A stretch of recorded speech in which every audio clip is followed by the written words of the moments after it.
করতে পারিনি, বা যেটা হয়তো আমরা চেষ্টা করছি বিভিন্ন ক্ষেত্রে। এই কথাগুলো এই জন্য বলছি যে এই কথাগুলো আমরা আসলে যতটুকু জোরালো ভাবে বলা দরকার ততটুকু জোরালো ভাবে আমরা বলছি কিনা। আমরা প্রবৃদ্ধির কথা বলছি, অঙ্কের কথা বলছি, বা একটা গাণিতিক অর্জনের কথা বলছি, কিন্তু আমার মনে হয় যে সাথে সাথে স্কুল, কলেজ, মাদ্রাসা বা অন্যান্য জায়গায় আমাদের মানবিক অর্জনগুলোর কথা বলা প্রয়োজন। যে এই 46 বছরে আমরা অনেক কিছু অর্জন করেছি, আমাদের সীমাবদ্ধতা অবশ্যই আছে, কিন্তু যে রাষ্ট্রগুলো বা যে অঞ্চলগুলোর কথা বললাম, কাউকে হেয় করে না বা কাউকে ছোট করে না, যে সেই তুলনায় আমরা অনেক ভালো আছি বা অনেক ভালো থাকবার আমরা সামনে স্বপ্ন দেখছি। সুতরাং এই পথ আমাদের না।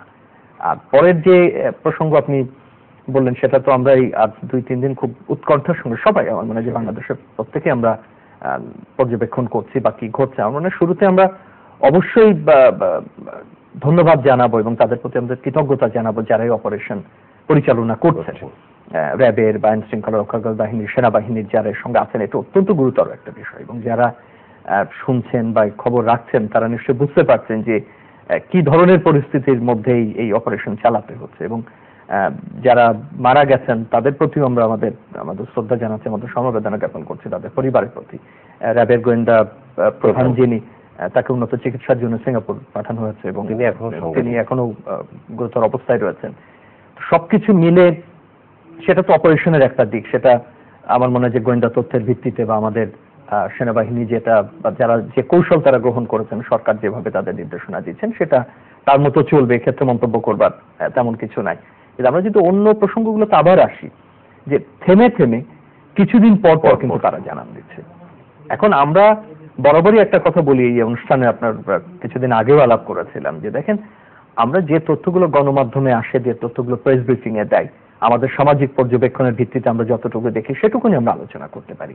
এর পেছনে যে কি ধরনের তৎপরতা হচ্ছে, কি ধরনের গোয়েন্দা তথ্য আমরা সংগ্রহ করতে পারছি, আমাদের প্রস্তুতি কেমন আছে, সেগুলো তো সবসময় আমরা জানতে পারি। যেসব জঙ্গিরা ইতিমধ্যে ধরা পড়েছে বা তারা কি ধরনের তথ্য দিয়েছেন, এখানে দুটো বিষয় কাজ করে। একটা হলো যে সব জিনিস আমার জানতে চাইবার প্রয়োজনও নাই, জানতে চাওয়ারও কথা না।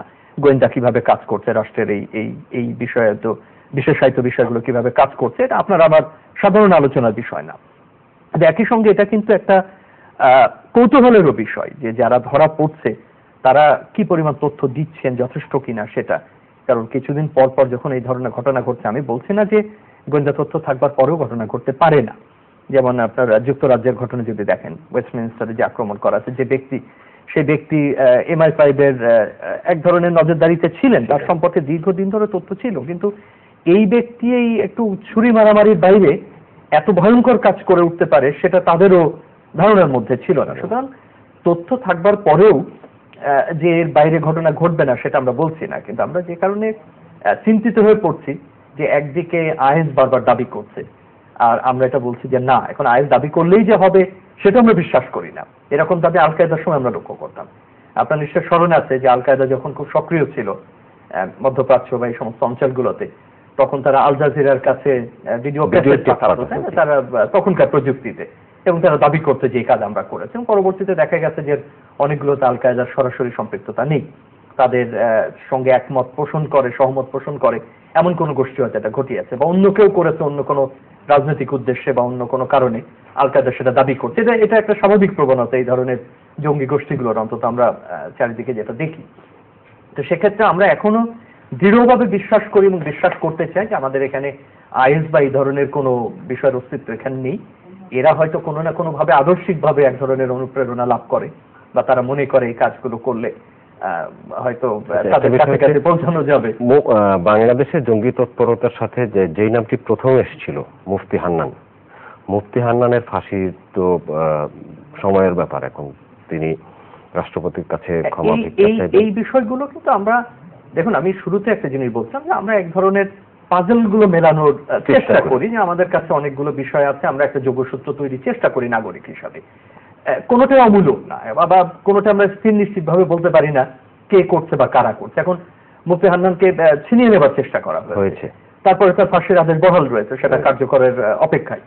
এর আগে আপনার মনে আছে যে বাংলা ভাই, বা তার পরবর্তীতে শাস্তির পরে অনেকদিন এগুলো চুপ ছিল, পরে আমরা নতুন ভাবে কোনো কোনো গোষ্ঠীর এক ধরনের উত্থান হবার একটা আভাস পেয়েছি, বা আমরা এরকম শুনেছি। এবং সেক্ষেত্রে আইনশৃঙ্খলা রক্ষাকারী বাহিনী বলেন বা র্যাব বলেন, তাদেরও সবসময় মতের সঙ্গে সাংবাদিকরা যেভাবে পর্যবেক্ষণ করেছেন সবসময় যে মিলেছে তা না। এখন এটা দৃষ্টিভঙ্গির বিষয়, বা আপনি কোন পার্সপেক্টিভ থেকে আপনি দেখছেন। এখন যেভাবে একজন সাংবাদিক এই বিষয়টা দেখবেন সেভাবে হয়তো গোয়েন্দা সংস্থা দেখবে না, সেভাবে র্যাব বা পুলিশ সেভাবে দেখবে না। সুতরাং তাদের দেখারও একটা নির্দিষ্ট ফ্রেমওয়ার্ক আছে। সুতরাং বক্তব্য দিয়ে কেবলমাত্র বোঝা যাবে না যে আসলে পরিস্থিতিটা কি। যেটা আমাদের কাছে বেশি উদ্বেগের বা জানা, যে কিছুদিন পরপর যখন ঘটনাগুলো ঘটে তখন হয়তো স্বাভাবিকভাবে মনে হতে পারে এরা কি তাহলে মুফতি হান্নানের সমর্থক কোনো গোষ্ঠী, নাকি আমাদের সেই নব্য আবার উঠে আসা জেএমবি বা পুরনো যারা ছিল তারা কি নতুন ভাবে, নাকি একেবারে আইএস এর প্রতি এক ধরনের আনুগত্য প্রকাশের অবস্থান থেকে তারা কাজগুলো করছে। কোনোটারই সুনির্দিষ্ট উত্তর কিন্তু আমাদের কাছে নাই। কিছুদিন আগে চট্টগ্রামের একজনের আমরা পেয়েছি, যাকে এরকম একজন সুদর্শন মানুষ, আমার দেখে নিজের কাছেও খারাপ লেগেছে যে তার মতো একজন মানুষ চলে গেলেন, এরকম তরুণ, এবং আইএস দাবি করছে যে তিনি এই ধরনের আত্মঘাতী একটা অপারেশন। আমরা জানি না একটা সত্য আমাদের জানা সম্ভব না, কিন্তু সব শেষে যেটা এই ধরনের 2 দিন 3 দিন ধরে একটা অপারেশনের সেরকম ভাবে তারা সেরকম মজুদ হয়েছে এবং সেখানে অপারেশন চালাতে 3 দিন সময় লাগছে, তো এটা জনবসতিপূর্ণ এলাকার মধ্যে তাদেরকে সরিয়ে আনা হচ্ছে। তার মানে এই জায়গাগুলো আমাদেরকে ভাবিয়ে তোলে যে আমরা অত্যন্ত ঘনবসতিপূর্ণ একটা জায়গা, এবং এক ধরনের আপনি বলতে পারেন একই সমজাতীয় মানুষের বসবাস। চেহারা দেখে কাউকে শনাক্ত করার উপায় নাই যে আপনি হেটেরোজেনাস না, এই ধরনের হোমোজেনাস বা সমজাতীয় একই রকম চেহারার মানুষ, একই রকম বিশ্বাসের মানুষ। বলতে গেলে আপনি যে ধর্ম বিশ্বাসের দিক থেকেও কাছাকাছি, আমরা সে সংখ্যালঘু যেভাবেই দেখি না কেন একই রকম সবকিছু, ভাষা একরকম। এখানে খুব কঠিন বিষয়গুলোকে পার্থক্য করে, এবং আমরা যতটুকু জানতে পেরেছি যে অপারেশনের অত্যন্ত সতর্কতার সঙ্গে তারা অপারেশন করেছে, এবং 80 জনের মতো মানুষকে তারা উদ্ধার করা, সাধারণ যারা মানুষ তাদেরকে উদ্ধার করেছে, এবং তারাও কৃতজ্ঞতা জানিয়েছেন। দেখছিলাম যে অত্যন্ত কৌশলে তাদেরকে সেখানে সরানো হয়েছে। কিন্তু যে প্রক্রিয়ায় তারা পরবর্তীতে এই আক্রমণ চালিয়েছে আবার, সেটা কিন্তু আমাদেরকে ভাবিয়ে তোলে। তো সবকিছু মিলে আমাদের মনে হচ্ছে যে হলি আর্টিজানের পরে আমরা একটা বিশেষ গোষ্ঠী বা একটা বিশেষ শিক্ষিত অর্থনৈতিক অবস্থানের একটা শ্রেণীকে চিহ্নিত করতে পেরেছিলাম, এবং কিছুদিন আমরা ব্যস্ত ছিলাম সেটা নিয়ে যে সম্ভবত তাহলে উচ্চবিত্ত শিক্ষিত নগরের একটা গোষ্ঠী থেকে এটা তৈরি হচ্ছে কিনা। তারপর কিন্তু অনেকগুলো ঘটনা ঘটে গেল, এবং সেগুলো হয়তো আক্রমণ কিনা আমরা বলতে পারবো না, বা অন্য কোনো উদ্দেশ্যে। এটা আবারও আমি বলছি, এটা ব্যাখ্যার ব্যাপার, দৃষ্টিভঙ্গির ব্যাপার। যেটা পুলিশ বলছেন যে এয়ারপোর্টের প্রবেশ মুখ দিয়ে যাচ্ছিল সে আক্রমণের উদ্দেশ্যে না, মেনে নিলাম আক্রমণের উদ্দেশ্য না, তাহলে সে এতগুলো বোমা বেঁধে কোথায় যাচ্ছিল, সেটাও তো ভাবিয়ে তোলে আমাদেরকে। আবার র্যাবের যে জায়গাগুলোতে তারা আক্রমণের চেষ্টা করেছিল, সেটা তো আক্রমণের উদ্দেশ্য আমি ধরে নিলাম যে বাহিনীকে আক্রমণের উদ্দেশ্য না, কিন্তু তার তো অন্য কোনো উদ্দেশ্য ছিল। আরেকটা বিষয় যে অপারেশন টুয়াইলাইট যখন চলছিল গতকাল, এখনো যেমন চলছে, গতকাল চলার সময় একটা প্রেস ব্রিফিং করছিল বাংলাদেশ সেনাবাহিনীর পক্ষ থেকে। সেখানে আইন শৃঙ্খলা রক্ষাকারীর বাহিনীর সদস্যরা ছিলেন। আশেপাশে 30 গজের মধ্যেই পরপর 2টি বোমার বিস্ফোরণ ঘটেছে। তার মানে কি তারা ওয়েল ট্রেন্ড? না, আমাদের সাধারণ জ্ঞানে যেটুকু দাঁড়ায় যে এরকম একটা অত্যন্ত সফিস্টিকেটেড অপারেশন চলছে, এবং সেনাবাহিনীর অপারেশন মানে তো এটা একটা চূড়ান্ত পর্যায়ের অপারেশন, এবং এটা কোনোভাবেই আপনার এটা বালখিল্য বিষয় না যে সেনাবাহিনী তার এই পরিমাণ যানবাহন নিয়ে সেখানে একটা অত্যন্ত কৌশলগত অপারেশন সেখানে চালাচ্ছে, তার মধ্যে এসে তারা এই ধরনের কাজ ঘটিয়ে যেতে পারে। সুতরাং এটার ব্যাখ্যা আমরা কি দিচ্ছি, কি ধরনের, সেটা অনেক সময় ব্যাখ্যা আমাদেরকে বিভিন্ন কারণে দিতে হয়। আমরা নিশ্চয়ই চাইবো না যে কারোর বা কোনো গোষ্ঠীর বা আমাদের দায়িত্বশীল কোনো পক্ষের এক ধরনের, আপনি বলতে পারেন যে তারা মানসিকভাবে দুর্বল হোক, সেটা আমরা কখনোই চাই না, এবং যে কারণে হয়তো তাদেরকে চাঙ্গা রাখবার জন্য আমরা তাদের মনোবল চাঙ্গা রাখার জন্য এটা বলি যে আক্রমণ করতে হয়তো তারা চেষ্টা করেনি, কিন্তু বাস্তবতাটা কিন্তু আমাদের মেনে নিতে হবে, এবং এটা ঘটছে। এর সঙ্গে এখন যদি আমার মনে হয় এই আলোচনা তো আমরা দীর্ঘ সময় করে যেতে পারি, আমরা এর আগেও করেছি। আমি যদি একটু সংক্ষেপ করে আনি বিষয়টা, এইভাবে আমি দেখি যে তরুণ যারা এখনো পর্যন্ত এর সঙ্গে সম্পৃক্ত আছেন, কারা কারা কোন বয়সের আছেন সবকিছু আমরা এখানে এখনো পর্যন্ত জানি না। আমরা যেটা প্রধানমন্ত্রী প্রায় বলছেন যে তারা যদি পথ ছেড়ে আসে, আমরা এর আগেও বলেছি যে একদম গুরুতর ভাবে এরকম কিছু করে বসেনি, অথবা অত প্রস্তুতি নিচ্ছিল, কিংবা মানসিক ভাবে কিছুটা আপনি বলতে পারেন যে এক ধরনের ব্রেন ওয়াশ হয়েছে কিছুটা পর্যন্ত, তারা যদি ফিরে আসে, যেখানে রাষ্ট্র কথা দিচ্ছে, সরকার প্রধান স্বয়ং বারবার বলছেন যে তাদের পুনর্বাসনের ব্যবস্থা করা হবে, আমরা আগেও বলেছি তাদের কাউন্সেলিং এর ব্যবস্থা করা হোক, এবং তারা যাতে স্বাভাবিক জীবনযাপনে ফিরে আসতে পারে সেটা এটা তাদের প্রতি আহ্বান রয়েছে। কিন্তু একই সঙ্গে দেখেন, এখানে আমরা একটা কঠিন অবস্থার মধ্যে চলে আসছি। বহু রকম শিক্ষা পদ্ধতি, আগে তো সহজে বলে দিতাম তিনটা, যে ইংরেজি মাধ্যম, বাংলা মাধ্যম আর মাদ্রাসা মাধ্যম। সব মিলে এখন যারা এটা নিয়ে কাজ করেন তারা বলছেন 8টার কাছে এখন মাধ্যম। মাদ্রাসার মধ্যে একাধিক ধরনের রয়েছে। আমি মাদ্রাসাকে এখানে আলাদাভাবে রং চড়াচ্ছি না যে তাদের কারণে এটা ঘটেছে, কিন্তু ধর্ম শিক্ষা প্রতিষ্ঠানগুলো বহু রকম হয়েছে, আবার ধর্ম শিক্ষা প্রতিষ্ঠান না তার মধ্যে থেকেও বেরিয়ে আসছে। সবকিছু মিলে আমার কাছে যেটা মনে হয় যে তরুণদের কথা বলতে দিতে হবে, কথা বলার জায়গাটা থাকতে হবে, কথা বলার স্পেসটা নষ্ট করা যাবে না, সেটা পরিবারেও তার কথা শুনতে হবে। আমার মনে হয় যে আমরা যে ধরনের সংস্কৃতিতে বড় হই বা আমাদের পূর্বের যে ধরনের আমাদের সমাজ ব্যবস্থা, পারিবারিক যে ব্যবস্থা, সেখানে একজন তরুণ অনেক সময় বাবা মার কাছে খোলাখুলি হয়তো কথা বলতে পারেন না। আমরা চাইলেই শিক্ষকের কাছে গিয়ে মন খুলে হয়তো কথা বলতে পারি না, বা গুরুজনদের কাছে কথা বলি না। এটা আমাদের হয়তো এক ধরনের বলা চলে যে ঐতিহাসিক প্রবণতা আমাদের সামাজিক অবস্থানের বা আমাদের সংস্কৃতির। কিন্তু আমি মনে করি যে স্পেসটা খুব দরকার। পরিবারের সে যেন কথা বলতে পারে, তার যদি অন্যরকম কোনো ভাবনা জাগে, তার যদি কোনো প্রশ্ন জাগে, সেটা যেন আমরা অঙ্কুরে বিনাশ না করে একেবারে আমরা ওখানে থামিয়ে না দিই, আমরা তার কথা শুনি। যদি বাবা মার কাছে তার উত্তর না থাকে, তাহলে যার কাছে উত্তর আছে আমরা তার সঙ্গে কথা বলি। সে শিক্ষকের সঙ্গে কথা বলে হোক, ধর্মীয় নেতার সঙ্গে কথা বলে হোক, বিশিষ্ট জনের সঙ্গে কথা বলে হোক, বা এখানে আইন শৃঙ্খলা রক্ষাকারী বাহিনীরও বিভিন্ন হেল্পলাইন দিচ্ছে, সেখানেও যদি কথা বলে হয় সে কথা বলা। শিক্ষকদের ক্ষেত্রে একই রকম ভাবে বলবো যে যদি তাদের কাছে এমন কোনো প্রশ্ন আসে যে প্রশ্ন আপাতভাবে হয়তো আপনার মনে হচ্ছে না যে এটা কনভেনশনে আমরা বলি, আমরা সনাতন ভাবে এই তো প্রশ্ন হয়তো করে না, সে প্রশ্নকে অন্তত শোনা, উত্তরটা দিতে চেষ্টা করা। একই রকম ভাবে ধর্মের ক্ষেত্রে এটা খুব সংবেদনশীল বিষয়। আমরা বলতে পারি না, আমাদের হয়তো সেই কর্তৃত্ব নাই বা সেই অথরিটি নাই ধর্ম বিষয়ক কথা বলার, এর জন্য সুনির্দিষ্ট ব্যক্তিরা আছেন বা যারা বিশেষ বিদ্যায় পারদর্শী তারা এটা বলে থাকেন। কিন্তু একই সঙ্গে মনে রাখতে হবে যে ধর্ম নিয়েও তরুণের প্রশ্ন থাকতে পারে। সুতরাং সেই যে কোনো প্রশ্ন করলেই তাকে একেবারে থামিয়ে দেওয়া, সে প্রশ্নটা হয়তো গ্রহণযোগ্য নাও হতে পারে আপাতত, কিন্তু সেটা শোনা এবং সেই জায়গাটা রাখা।